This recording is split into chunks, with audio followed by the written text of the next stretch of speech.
Hey, are we live? We're live. We're live? Are we live? We're paying attention. Okay. All right, good. Well, hey, good day to good day to Australia.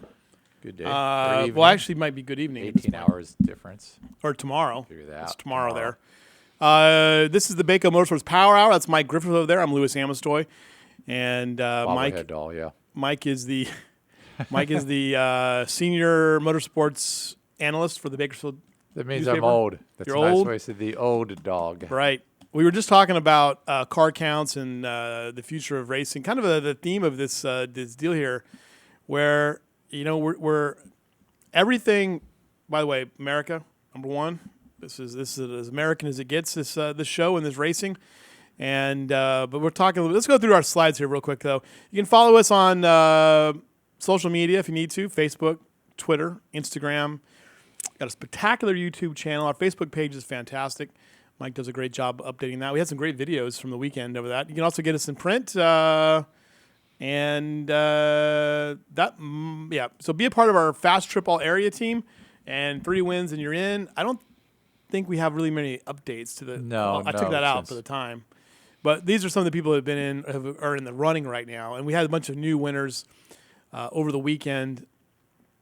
Steven Johnson got a win. Kyle Heckman. Steven Johnson's had a couple wins. He's got two. Yeah. Two in the IMCA mod. Go to the next slide, Chris. Keep going. All right, so IMCA mods. So Kyle Heckman got his first win in that group, Right. and then IMCA stock. Steven Johnson got his second win in that group. And Clinton in the sport mods has 2 straight wins, and so he'll be looking for 3 straight this weekend. Right. So Kyle Heckman in that IMCA modified race. Steven Johnson actually qualifies now. Does he? If we do it, he has a hobby stock win and he has 2 IMCA stock car wins, so that makes 3. Oh, that's true. Yeah, he has 3 wins. So Steven there you Johnson go. is in. He's an automatic qualifier for the all-area team.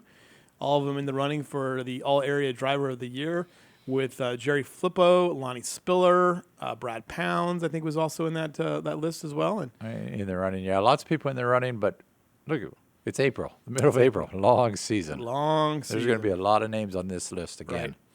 Right. All right. Bristol bust. I think it's been a while before. It's been a while since Carl Edwards has Dominated that race, by the way. flipped. Yeah, he dominated. There was no doubt about that at Bristol. He was out front most of the day. Yep. Yeah, and just had a great day and a great race and everything else. So tremendous win there. But the story of it was there was not a big crowd at Bristol. No, and I was kind of thinking, wow, that crowd's awful, but it's kind of been the trend for the spring race. It hasn't not been a good crowd. This one, they don't release crowd counts anymore. They don't have to, so they don't. But this was less than 50%. 40% might be generous. Of course, that's also 160,000 seat stadium too. Yeah, but when it's, it was you weren't crowded. Right. It's like playing in the LA Coliseum. You might have 75,000 paying fans. Well, it seats about 75,000. So if you have 40,000 at the Coliseum, it doesn't look that good. Right. I would bet this crowd was somewhere around the 40,000. They might say 50.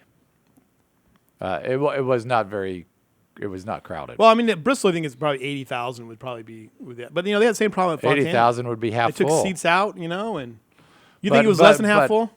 It was, yeah. I kept looking every time they do a wide shot. It was not even close to half full. Right. I don't care how you spin it. It wasn't close to half full. And I don't know what it is. Bristol used to be just a complete. You couldn't get a ticket to Bristol. They were sold out early. Maybe it's because it's a one groove track and fans know it. Have you been to Bristol? No. Bristol, the old Bristol was a one groove track, but it was down low, and you would just bump people up high out of the way. The asphalt Bristol of the day, the Dale Earnhardt era. This Bristol is a one groove track, but it's 2 feet off the wall. Right. But it's still a one groove racetrack, and I don't know how you get away from it. There's a preferred line, there's a fast way around, and that's the way it is at a lot of racetracks. Exactly.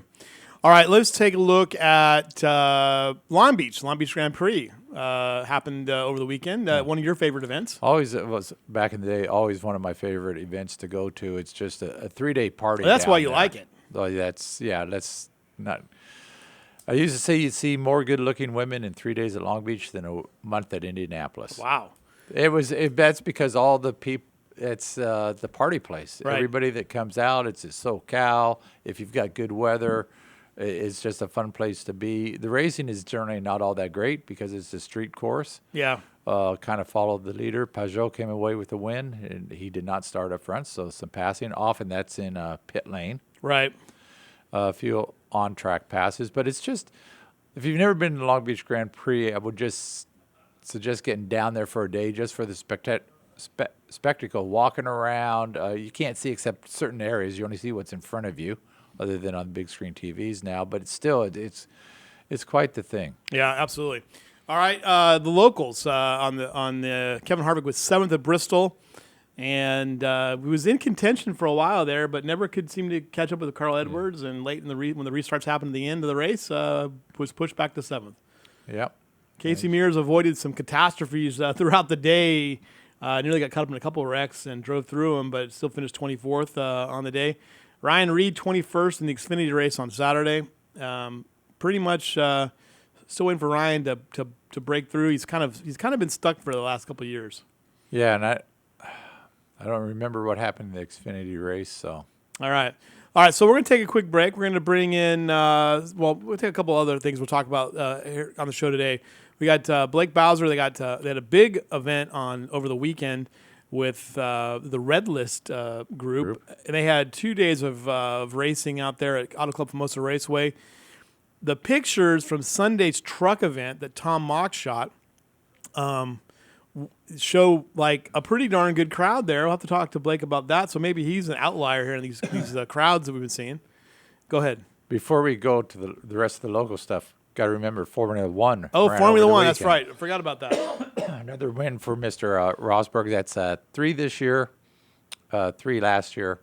So that's 6 straight now. And that was really no competition. He got out front and he was It's pretty amazing that you could way up front. You see that in that sport because is it because the money separates them so much or what? He's good, and Lewis Hamilton, his teammate, who's also good, had a technical issue and had to start at the far back of the grid. Right. Kind of used up his tires. He got up to, I think, 5th and ended up 7th. But when you're starting dead last, Right. to go that far in a Formula One race is pretty impressive. Now they don't call them drivers; they're pilots, right? They call them pilots, right? They're drivers. But those cars are basically, They're rocket ships. yeah. But there's always drama and stuff in Formula One. That's why I think our boss Logan likes it. Nice. I can't understand it though. He likes Formula One and he likes World of Outlaws, and they're kind of different. I'm still pulling the different dirt out kinds. of my ears from the World of Outlaws on, and I didn't know, so here's the thing, right? Famosa, when I went to Famosa, I knew that I was going to get all the stuff on my hair, all the tires and the tire smoke and tire. I the have all that, fumes. all over my body, I didn't know at the World of Outlaws that I would be taking dirt out of my mouth, my nose, my ears, other parts of my body for 3 or 4 days. It dry slicked over pretty good. It wasn't a bad. Yeah, it wasn't track really at that all. dusty. Just a little bit of haze of it, not too bad at all. Yeah, it wasn't bad. It was actually the track was really kind of moist and kind of held up. Yeah. That was fun to watch, though. Yeah, they are rocket ships. We'll talk about that a little later. But those things, you see them getting around there in 11 seconds. It's pretty impressive. It was a pretty good crowd there too, by the way. Yeah. Sitting in a crowd. So we had a good crowd. We had a good racing weekend locally. Yeah. Big crowd at Famosa, and we had a big crowd over at Bakersfield Speedway. Friday, Saturday, Sunday, racing all weekend. And someone was telling me, that this is really the capital of racing in California. Would you agree or disagree with that?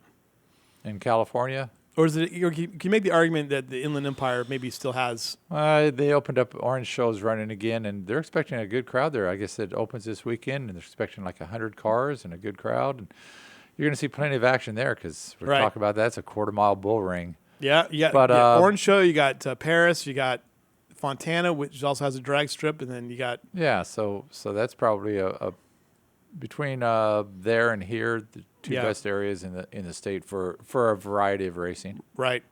And then obviously, I mean, it's funny because like Pomona and Irwindale are so close together that are basically, Los Angeles County, but it's very, very close. But Right. yeah, nothing quite like Bakersfield, though. All right, I'll take a quick break. We'll be right back with more here on the Baco Motorsports Power Hour, brought to you by the Bakersfield, California.